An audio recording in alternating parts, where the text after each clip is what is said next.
এটার অনেক দাম ভারিয়া, এত টাকা আমার আজকে বাজেটে নাই। এটা কয় টাকা? 50 টাকা করে জমাবা। হ্যাঁ জমায়া, আঙ্কেল কি বলছে 50 টাকা করে জমাবা আর খেলনা কিনো। জমাবা কি, তুমি তো খেয়ে কুল পাও না, তোমার তো 50 টাকা না আছে তোমার কাছে? আর 50 টাকার মধ্যে 30 টাকা স্টিকার কিনলো না। তুমি টিফিন নিয়ে আসো, তারপরে 10 টাকা 20 টাকা তোমাকে দেই, তারপরে তুমি স্কুল থেকে বের হয়ে বলো আমার ক্ষুধা লাগছে।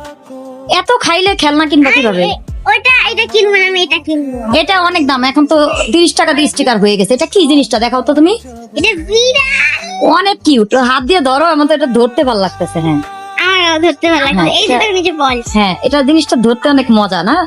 আমি এটা কি মনে না এটা আজকে না, আজকে আমরা নিয়ে ফেলছি। তুমি আজকে টাকা জমাও আজকে থেকে, তারপর কিনবা, ঠিক আছে?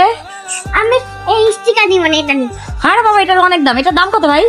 350 টাকা। তুমি 350 টাকা, শুনছো 6 দাম? দিন জমাবা, 6 দিন 50 হ্যাঁ। করে জমাবা, 300 জমাবা। তারপরে আগে জমাবা, তারপরে ঠিক আছে। এত ইচ্ছা করলে তো তোমাকে দিতে পারি, কিন্তু দিব না তো। এত দিব কেন? তুমি টাকা জমানো শিখো। আগে এটা কিনে নাও। আচ্ছা দিব, হ্যাঁ এটা দিব, পরে দিব। এখন তুমি এটা রেখে দাও।